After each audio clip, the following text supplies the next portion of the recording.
महाशारदे के प्रांगण में उपस्थित परम सम्मानित प्रधानाचार्य महोदय, विद्वान गुरुजन वृंद, विदुषी शिक्षक बहने, बीएड ट्रेनीज और उपस्थित बच्चों, आज हम सभी यहाँ पर डॉक्टर भीमराव अंबेडकर जी का जन्मदिन मनाने के लिए उपस्थित हो रहे हैं और बहुत सारे विचार आप लोगों ने यहाँ पे सुने। इससे पहले डॉक्टर सिंह साहब ने बहुत विस्तार से भीमराव अंबेडकर जी के बारे में बताया। उस वो ये सीखा है कि डॉक्टर भीमराव अंबेडकर ने अपने जीवन में जिन मुश्किल परिस्थितियों में कठिनाइयों का सामना करते हुए अपने लक्ष्य को प्राप्त किया, वो हमको ये बताता है कि जब बदलाव करने की क्षमता है तो हम बदलाव कर सकते हैं। डॉक्टर साहब ने करके दिखाया। उस समय की परिस्थितियों को अगर आप लोग उसको देखें तो कितनी विकट परिस्थितियां थी, लेकिन अगर उन्होंने मन में ठान लिया तो ठान लिया और एक दिन वो सबसे बड़े विद्वान बने। ये कहा जाता है कि डॉक्टर भीमराव अंबेडकर इस दुनिया के सबसे बड़े ज्ञानी पुरुष थे। उन्होंने बहुत सारी भाषाओं का अध्ययन किया, उनको बहुत सारी भाषाओं का ज्ञान था, उन्होंने बहुत सारी पुस्तकें लिखी, क्योंकि आप लोग जानते ही हैं कि उन्होंने संविधान का निर्माण किया, प्रारूप समिति के अध्यक्ष रहे, उन्हें बहुत सारे देशों ने सम्मानित किया और उन्हें एक बहुत बड़े विद्वान का दर्जा दिया। तो बच्चों, क्योंकि जीवन में परेशानी आती है, कठिनाइयां आती हैं, और यदि हम उन परिस्थितियों को अगर उसको चेंज कर सकें, अगर हम कठिन परिश्रम करते हैं और उन्हें चेंज करने की हमारे अंदर क्षमता है, तो हमें उसका विकास जरूर करना चाहिए। यही हम डॉक्टर भीमराव अंबेडकर से सीखते हैं, उनके जीवन से प्रेरणा लेते हैं। एक बार थोड़ा आप सभी को डॉक्टर भीमराव अंबेडकर के जन्मदिन की हार्दिक शुभकामनाएं, और मैं ये आशा करता हूँ कि हम लोग कुछ न कुछ सीख करके अवश्य जाएंगे। धन्यवाद। होगा तो जोरदार ताली के साथ ऋतिक कन्या कक्षा 10B संविधान दिवस पर आप अपने विचार व्यक्त करेंगे और एक प्रतियोगिता है, इसमें 5 मिनट दिए जाएंगे। ऋतिक कन्या कक्षा 10B। नमस्ते। मंच पर उपस्थित सभी मान्यवरों, अध्यापकों और मेरे प्यारे साथियों को मेरा सादर प्रणाम। आज हम सब यहाँ भारत रत्न डॉक्टर भीमराव अंबेडकर जी की जयंती मनाने के लिए एकत्रित हुए हैं। यह दिन हमारे लिए केवल एक यादगार तारीख नहीं है, बल्कि यह हमें उस महान व्यक्ति की याद दिलाता है जिन्होंने अपना पूरा जीवन समाज की भलाई, समाज और न्याय के लिए समर्पित कर दिया। डॉक्टर भीमराव अंबेडकर का जन्म 14 अप्रैल 1891 को एक गरीब परिवार में हुआ था। कठिन परिस्थितियों के बावजूद उन्होंने शिक्षा प्राप्त की और उच्चतम स्तर तक पहुंचे। वे पहले भारतीय थे जिन्होंने विदेश जाकर अर्थशास्त्र में डॉक्टरेट की डिग्री प्राप्त की। वे न केवल भारत के संविधान निर्माता थे, बल्कि एक महान समाज सुधारक, विचारक और मानवाधिकारों के पक्षधर भी थे। उन्होंने जातिवाद के खिलाफ आवाज उठाई और दलितों व पिछड़े वर्गों के अधिकारों के लिए जीवन भर संघर्ष किया।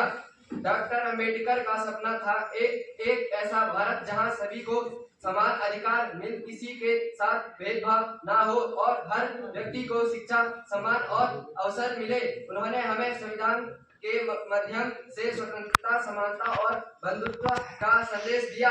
आज उनकी जयंती हमें यह संकल्प लेना चाहिए कि हम उनके आदर्शों पर चलें, शिक्षा को प्राथमिकता दें, भेदभाव को खत्म करें और एक सशक्त सम्मानमूलक समाज की स्थापना करें। जय भीम, जय भारत। धन्यवाद। सोनाक्षी कक्षा 10 ये आइए ने लिखी है देव। बालक, अगला बालक देव।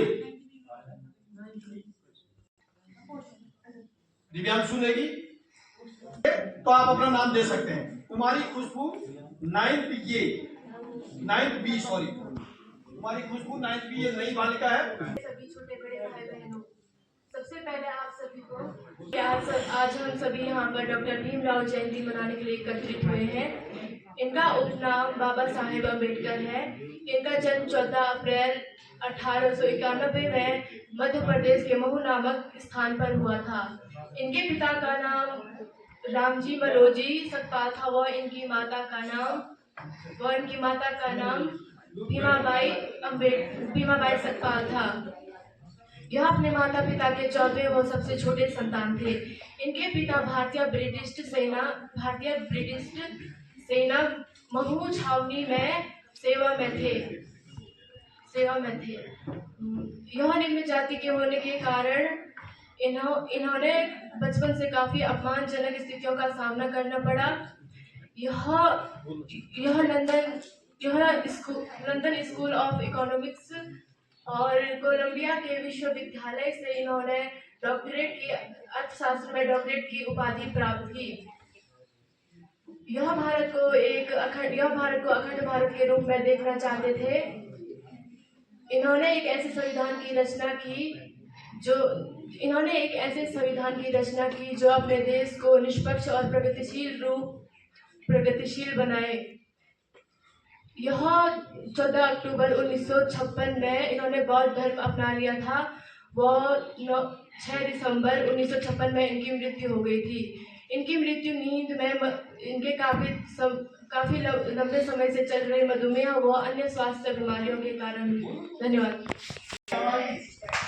Today we all are gathered here to celebrate the Ambedkar Jayanti on 14th April in 2025. We are celebrating the 134th birth anniversary of Dr. Bhimrao Ambedkar, who was born in 1891 in Bhau, Madhya Pradesh. He is also known as the father of Constitution. Dr. Bhimrao Ambedkar faced many struggles in life because he belongs to a Dalit family. Those days, Dalits were treated badly, but Ambedkar believed that everyone is equal. He studied hard and became the first Indian to study abroad. He earned a doctorate from the California University in USA and London Schools of Economics, UK. He played a big role in writing the Constitution of India and made sure it gave equal rights to everyone, no matter their caste, religion, gender. He also fought for women's rights and education for all. Ambedkar Jayanti is a national event of people all over the India. Pay tribute to him by organizing social programs. Thank you. मैं इस प्रतियोगिता को अंतिम पड़ाव की ओर ले जाते हुए हमारे बीच आदर्श आचार्य जी द्वारा आपको मिष्ठान वितरण अल्प समय में यहीं पर बात हुई और अल्प समय में आपको मिष्ठान की व्यवस्था की है, तो आपको तो प्रशंसित होना चाहिए। आपके चेहरे पे तो शारदा परम सम्मानित प्रधानाचार्य महोदय, आदरणीय शिक्षकगण, मेरे सहपाठी भैया और बहनों, जैसे कि हम सभी को विदित होगा कि हम यहाँ पर डॉक्टर भीमराव अंबेडकर की जयंती मनाने के लिए एकत्रित हुए हैं, तो इस पर मैं भाषण प्रस्तुत करने जा रहा हूँ। डॉक्टर भीमराव अंबेडकर का जन्म 14 अप्रैल 1891 को मध्य प्रदेश के महू गांव में हुआ था। अपने पूरे जीवन में समाज में व्याप्त जातिवादी, उससे उत्पन्न भेदभाव और अस्पृश्यता के खिलाफ निरंतर संघर्ष किया। वे युग के फेमिनिस्ट कहे जा सकते हैं क्योंकि उन्होंने महिलाओं के अधिकारों के लिए भी महत्वपूर्ण योगदान दिया। आज जिस हिंदू कोड बिल की बात होती है उसका श्रेय डॉक्टर अंबेडकर को ही जाता है। उन्होंने भारतीय संविधान के जनक के रूप में जाना जाता है और भारतीय लोकतंत्र में उनका योगदान सदैव अविस्मरणीय रहेगा। 29 अगस्त 1947 को डॉक्टर बी.आर. अम्बेडकर को 7 अन्य सदस्यों के साथ स्वतंत्र भारत का संविधान तैयार करने के लिए मसौदा समिति में नियुक्त किया गया और उन्हें इस समिति का अध्यक्ष चुना गया। डॉक्टर अंबेडकर द्वारा निर्मित संविधान प्रत्येक नागरिक को धार्मिक स्वतंत्रता, समानता, न्याय और भेदभाव रहित समाज की गारंटी देता है।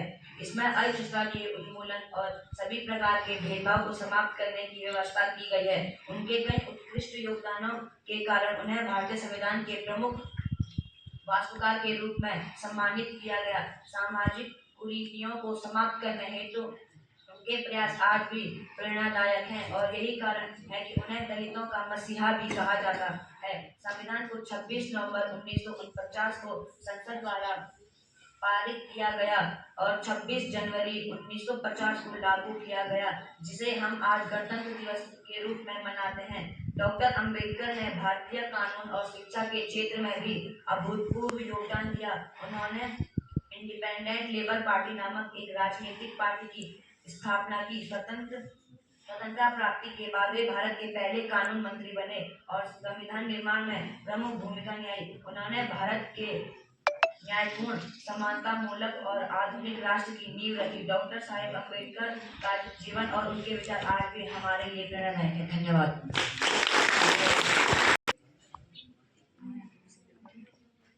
सर्वप्रथम मैं इस मंच को नमन करता हूँ और सबको धन्यवाद देता हूँ जो उन्होंने मुझे 2 शब्द कहने के लिए यहाँ पे आमंत्रित किया। शिक्षा सैनिक का दूध है, जो ग्रहण करेगा वही दहाड़ेगा। यही B.R. अम्बेडकर की कुछ लाइनें थी। इनका जन्म 14 अप्रैल 1891 को मध्य प्रदेश के महू नामक जिले में हुआ था।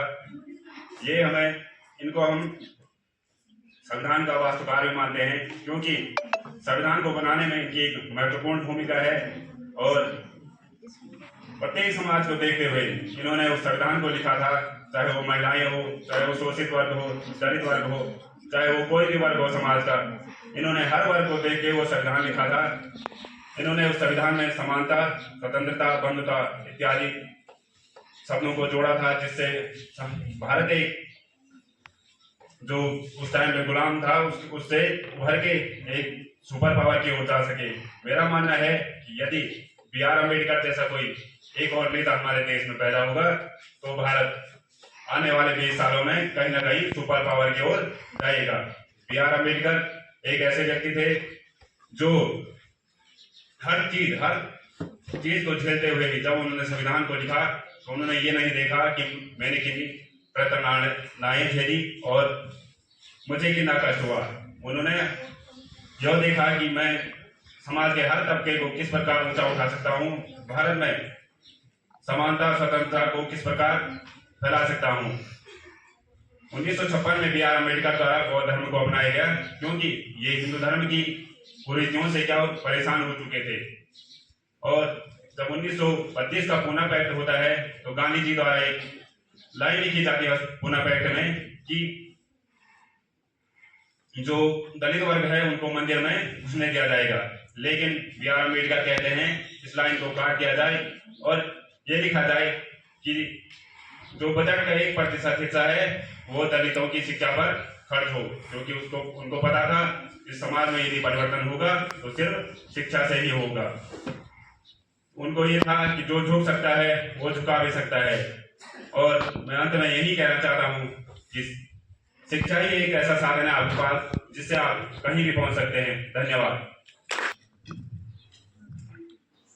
आदरणीय प्रधानाचार्य महोदय, मेरे सम्मानित और पूजनीय गुरुजन, B.Ed के हमारे शिक्षक महोदय और इस विद्यालय के सबसे खूबसूरत पुष्पों में आप सभी शुमार इस विद्यालय के छात्र छात्राएं, इस मंच को नमन करते हुए मैं डॉक्टर भीमराव अम्बेडकर जी को सादर प्रणाम करता हूं और उनके किए हुए समस्त कार्यों को अपने जीवन में अंगीकृत करते हुए और आपको भी ये सुझाव देता हूं कि आप उसे भी अंगीकृत करने की प्रेरणा लेंगे। यहाँ से कहना, कुछ भी कहना उतना महत्वपूर्ण नहीं है जितना कि वहां से बैठकर उसको सुनना और उसके बाद उसको अंगीकृत करना। डॉक्टर साहब की जीवनी, जन्म, मृत्यु, माता पिता, शिक्षा, दीक्षा और अंत में महानिर्वाण की जो स्थिति थी, मैं उस बारे में ज्यादा बात नहीं करूंगा, बल्कि उनके उन अथक प्रयासों के बारे में 2 शब्द कहना चाहूंगा, जिसके लिए आज वो हमारे बीच पूजनीय हैं और सर्वविदित रूप से, सर्वमान्य रूप से हम वो एक पूजनीय दर्जा देते हैं। डॉक्टर अम्बेडकर साहब का जो पूरा जीवन काल है, उनके समय में जो 2 चीजों पे लड़ाई चल रही थी। पहला तो ये था कि हमें अंग्रेजों से स्वतंत्रता की लड़ाई लड़नी थी। दूसरा ये था कि अम्बेडकर जी ने जो देखा, जो महसूस किया, सामाजिक असमानता, विशेष रूप से जो शोषित थे, दलित थे या निचले तबके के जो लोग थे, जिनके ऊपर जो प्रशासनिक लोग थे या जो संपन्न परिवार थे या जो संपन्न समाज था, उनका ध्यान कम था। अम्बेडकर जी ने दिन प्रतिदिन जिन प्रताड़नाओं को या जिस असमानता को महसूस किया, उन्होंने अपना पूरा जीवन उसी असमानता को मिटाने के लिए समर्पित किया और उसका परिणाम हम आज देखते हैं। आज के समाज में अगर आप लोग देख रहे हैं तो निश्चित रूप से आप ये कहेंगे कि उस समय के और आज के समय की तुलना में जो असमानता की गहरी खाई थी वो कहीं न कहीं पड़ती हुई नजर आ रही है। आज की डेट में हम में से कोई भी ये नहीं कहता कि मैं ये हूं या आप हो, कोई भी नहीं। लेकिन अंबेडकर साहब के उन बाल्यकालों के लिए जो बाल्यकाल उन्होंने अनुभव किया, एक बार आप स्वयं उस चीज को विचार करने का कष्ट करें तो आपको पता चलेगा उन्होंने किन गहरी वेदनाओं को झेला था या कष्ट झेल के आगे बढ़े थे। जैसे कि अभी यहाँ से कई चीजें हम लोग सुन, उनमें से कुछ तथ्य ऐसे हैं जैसे कुएं से आप पानी नहीं पी सकते, आपका मंदिर में प्रवेश निषिद्ध है, आप अगर निचले तबके से तो आपको स्पर्श नहीं किया जा सकता, या आप किसी उच्च तबके के पुरुष को या इंसान को स्पर्श नहीं कर सकते। जिस मटके से उच्च तबका पानी पीता है आप उससे पानी नहीं पी सकते। तो एक बार आप लोगों ने अपने जीवन में शायद ये चीज अनुभव ना की और ईश्वर ना करे कि ऐसी स्थिति कभी दोबारा उत्पन्न हो। हालांकि हिंदू समाज या सनातन जो धर्म है उसमें बहुत सारी अच्छी चीजें, लेकिन कुछ न कुछ चीजें आगे चल के बुराइयों का रूप धारण कर लेती हैं। उन्हीं बुराइयों में से ये सारी चीजें थी जो सामाजिक असमानता अम्बेडकर जी ने अपने जीवन में अनुभव की थी। हालांकि आपको ये बात भी स्वीकार करना होगा कि अम्बेडकर जी ने जो उनका जीवन काल रहा उनमें से जो उच्च तबके के लोग थे, चाहे वो राजा महाराज थे, चाहे वो ब्राह्मण शिक्षक थे या कोई भी थे, उन्होंने अपना संपूर्ण योगदान डॉक्टर अंबेडकर साहब के जीवन प्रगति में दिया था। चाहे उनके बाल्यकाल की शिक्षा हो या विदेश में जाकर अध्ययन करने का जो उनका सपना था उसको पूरा करने में राजा महाराजा या जो भी उस टाइम के तबके के लोग थे उन्होंने अपना संपूर्ण योगदान दिया था।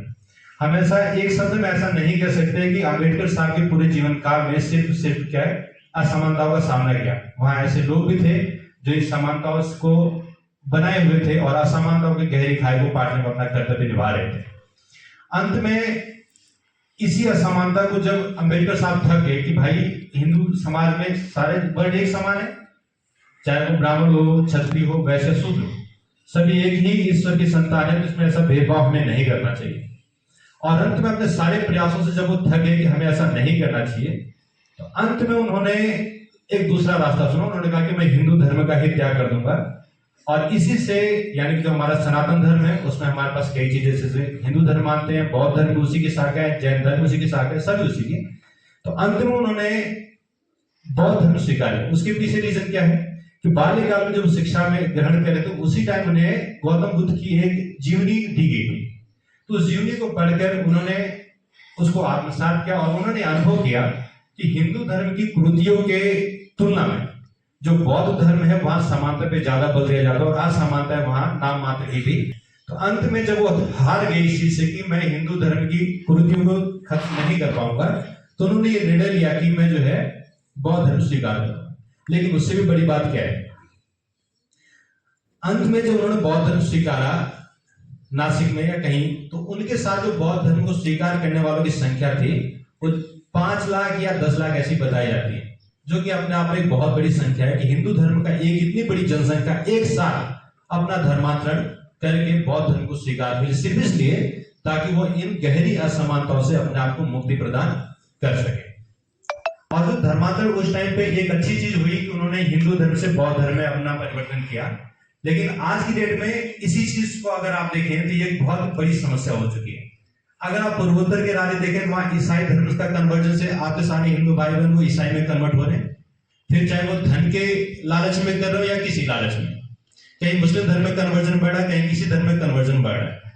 तो अंत में एक ऐसी स्थिति आती है जो उस टाइम हमें सोचने में अच्छी लगी कि हम हिंदू से बौद्ध बन जाते हैं, उसी चीज का भी परिणाम है कि हम लोग अब देख रहे हैं कि ईसाई कन्वर्जन हो रहा है, मॉडर्न कन्वर्जन हो रहा है, दुनिया भर के कन्वर्जन हो रहे हैं।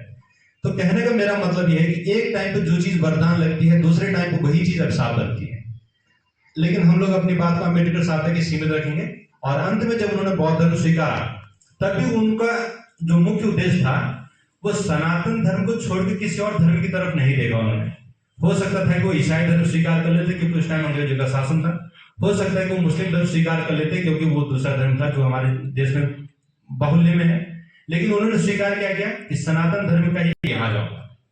तो अगर आप लोग ध्यान दें अंबेडकर साहब के संपूर्ण जीवन को अगर आप देखें, उन्होंने हमारे लिए क्या किया क्या नहीं वो अलग बात है, जिसमें से मोटी मोटी 2-4 चीजें जो हमारे लिए बताई गई वो ये है। पहला जिसके लिए हमको सबसे ज्यादा सर्वमान्य करते हैं वो ये है कि वो संविधान के शिल्पकार है, प्रारूप समिति के हेड थे जिन्होंने अपना सारा काम उसमें बहुत ही ईमानदारी से कर्तव्य निष्ठा के साथ उन्होंने अपना कार्य क्या किया पूरा किया।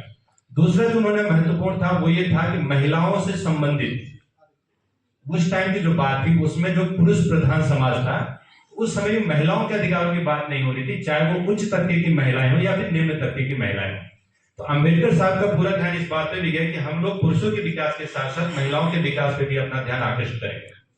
तीसरा ये था कि जो निचला तबका था, शोषित था, दबा हुआ था या दबाव में था, उसको उन्होंने पुनर्जागरण करने का, पुनरुत्थान करने का एक भरकस प्रयास किया, जिसमें उन्होंने उनके विकास को सर्वमान्य करने के लिए हमारे संविधान में आरक्षण की व्यवस्था की। लेकिन सबसे बड़ी समस्या है कि आरक्षण की जो व्यवस्था उस टाइम थी वो अभी भी निरंतर चलती आ रही, जो कि कहीं न कहीं आप लोग आगे चल के महसूस करेंगे कि जो उस टाइम वरदान साबित हुई, अब जाके उसका कहीं ना कहीं क्या है, बुरा प्रयोग हो रहा है। चौथी उन्होंने जो सबसे महत्वपूर्ण चीज की, उस टाइम के समय में भारत में कोई भी सेंट्रल बैंकिंग सिस्टम नहीं था जिससे भारत की अर्थव्यवस्था पे नजर रखी जा सके या यहाँ के जो क्रय विनिमय है उस पर नजर बनाई जा सके। तो उस टाइम उन्होंने रिजर्व बैंक ऑफ इंडिया की स्थापना के लिए अपने सुझाव, अपने विचार प्रस्तुत किए, जिसके आधार को मानते हुए उस टाइम पे जाके रिजर्व बैंक ऑफ इंडिया की स्थापना की गई। ये कुछ 4-5 ऐसे महत्वपूर्ण चीजें हैं जिनको हम लोग अपने दिमाग में रखना चाहिए कि डॉक्टर अंबेडकर ने इस समाज के लिए हमारे लिए क्या किया था उस समय पे, और जिसका परिणाम, जिसका फल हम लोग एक अच्छे तरीके से समाज में प्राप्त कर रहे हैं। उस टाइम पे जो असमानता थी, आज के डेट में हम लोग उसको निम्न करते जा रहे हैं, और निश्चित ही आने वाले 10-20 सालों में हम ऐसा कहेंगे कि वो सारी असमानताएं खत्म हो गए, हम लोग एक रूप से, एक समान रूप से अपना जीवन क्या कर रहे हैं, व्यतीत कर रहे हैं। आपके विचारों से धन्य होंगे और आपने बहुत अच्छे विचार उनके बारे में जो अध्ययन किया है। अब प्यारे बच्चों, एक चीज जरूर कि आपका नाम क्या है। नाम से पता चला कि ये महार जाति है, कहार जाति, महार जाति के हैं। उन्होंने उसको, उस बालक को, कभी कभी सोचेंगे, आप भी सोचेंगे तो आपको भी लगेगा, आप अभी छोटे हैं, उस बालक को बैलगाड़ी से नीचे उतार दिया। बैलगाड़ी बैलों से चलती है, बैल खींचते हैं उसको, एक या 2 बैल जोड़े जाते हैं या सिंगल बैल भी जोड़े, उसको बुग्गी बोलते हैं जो सिंगल जोड़ा जाता है, जो डबल बैल जोड़े जाते हैं उसको बैलगाड़ी बोलते हैं। तो उन्होंने उस बैलगाड़ी पे कोई किराया नहीं, कुछ नहीं होना, लकड़ी का बना रहता है कोई ऐसा। उन्होंने उस बालक को, एक चौथी के बालक को, नादान बालक को, ईश्वर का अवतार जो बालक होता है, आप जो होते हैं छोटे बच्चे, खैर आज के बच्चे तो बहुत तेज होते हैं, उसको नीचे उतार दिया। उन्होंने अपने पिताजी से पूछा, बालक ने, कि मुझे क्यों उतारा गया।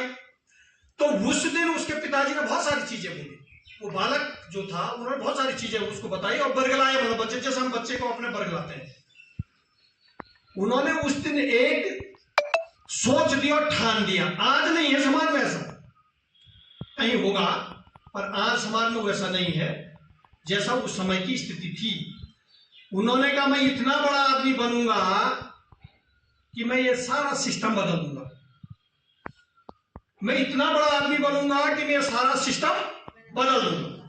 और वहां से उन्होंने पढ़ना शुरू किया। कहते हैं उनके पास इतनी डिग्रियां थी, लंदन से लेकर वो या 5वीं थी, चौथी, ऐसे सबसे छोटे थे। उन्होंने इतनी डिग्रियां हासिल की यहां से लेकर लंदन तक कि वो हमेशा पढ़ते रहे, और 35 साल 36 साल भी उन्होंने डिग्री हासिल की, इसलिए वो सबसे बड़े कानूनविद माने जाते हैं। इतनी उन्होंने डिग्रियां हासिल की थी परिवर्तन करने के लिए। अभी हमारे यहाँ पर पूर्व वक्ताओं ने कहा, वो संविधान सभा के जो अध्यक्ष थे वो तो राजेंद्र प्रसाद, डॉक्टर राजेंद्र प्रसाद थे, परंतु प्रारूप एक शब्द आया मेरे दिमाग में, एकदम बात आई, प्रारूप, उस समिति का जो प्रारूप था, जो रीढ़ की हड्डी थी, उसके अध्यक्ष ने उनको बनाया था। इतने विद्वान आदमी थे। तो कुछ करने के लिए कुछ खोना पड़ता है, और जब आदमी पे ठोकर लगती तो आदमी संभलता है।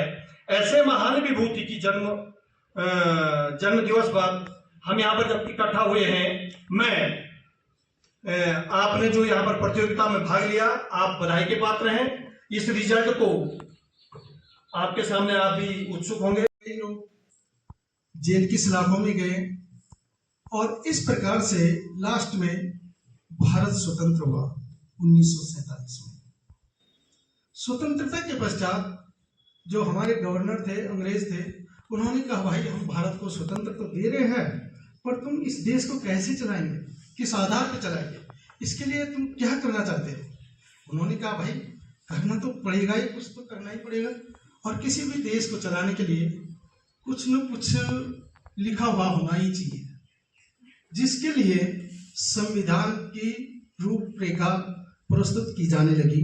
उन्होंने कहा वाकई में अगर किसी घर को अगर व्यवस्थित चलाना हो तो उस घर में एक बजट बनना बहुत जरूरी है, लेखा जोखा होना चाहिए।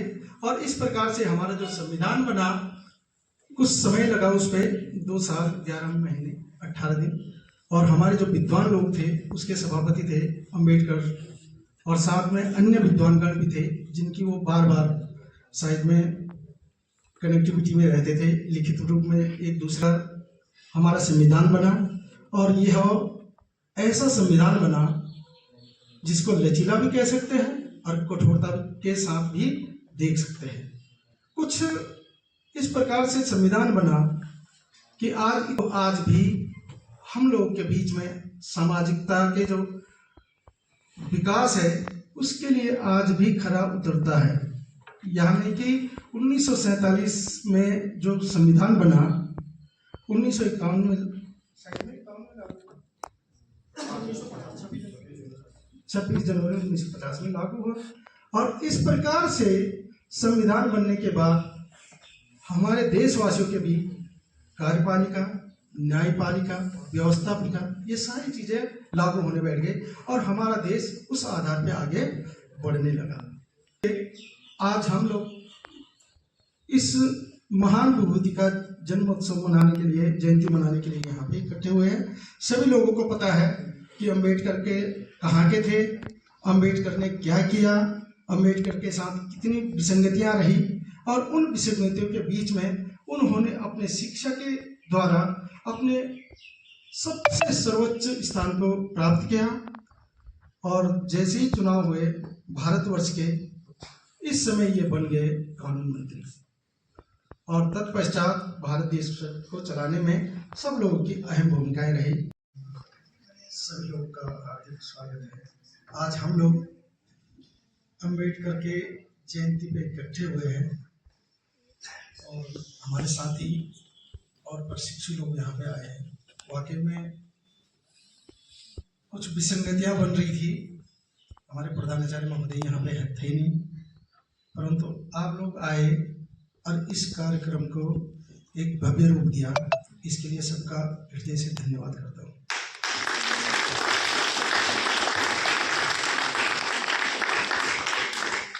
वाकई में जितना पढ़ा जाए, जितना समझा जाए, बहुत कम है। और शिक्षा जीवन के लास्ट क्षणों तक शिक्षा ही मिलती है, कभी भी वो खत्म नहीं हो सकती है। अम्बेडकर उन्हीं में से एक थे जिन्होंने अपने जीवन के अंतिम क्षणों तक शिक्षा ग्रहण की और दुनिया के सबसे महान विद्वानों में से एक बने। उनके पास लगभग 14 डिग्रियां थी, और इन डिग्रियों के बल पे वो दुनिया के महान विद्वानों में गिने जाने लगे। वे कानून के ज्ञाता थे, वे सामाजिक सुधारक थे, वो अर्थतंत्र के बारे में जानते थे, वो समाज के बारे में जानते थे, और समाज में उस समय क्या चल रहा था उससे अभिज्ञ थे। और इन सब चीज़ों से त्रस्त भी थे कि वाकई में जो हमारा देश है वो कई वर्षों तक आक्रांताओं का गुलाम रहा। तत्पश्चात यूरोपीय आए, उनका गुलाम रहा, और उसी बीच हमारे जो विद्वान लोग थे जो भारत को स्वतंत्रता कराना चाहते थे, उन सभी के साथ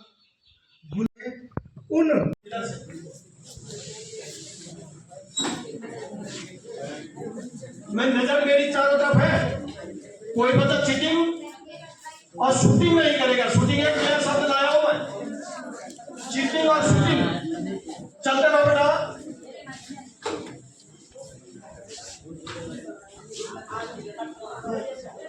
एक होता आरोहण। हमारे पांडे जी बहुत अच्छी तरह से जानते हैं, हिस्ट्री के छात्र रहे हैं।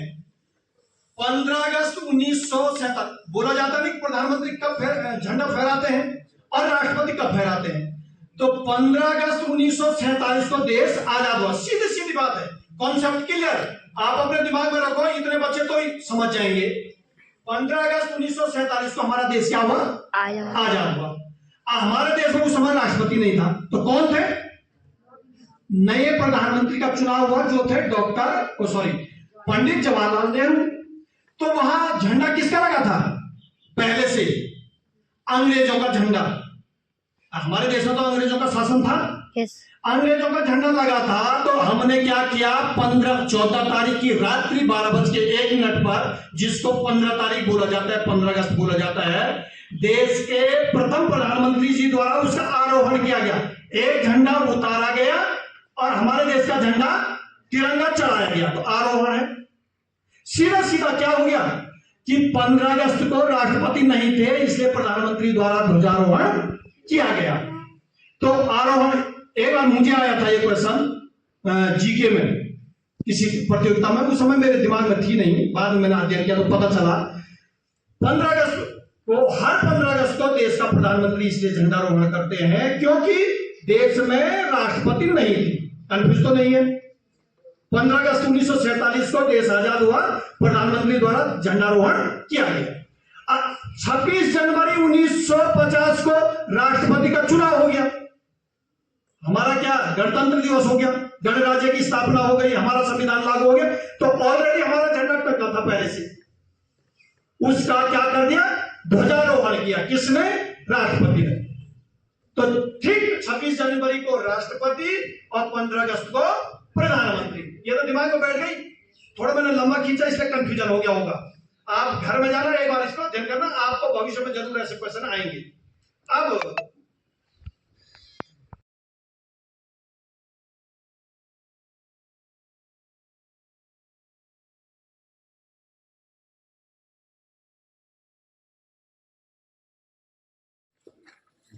सर ये रक्षा दिखा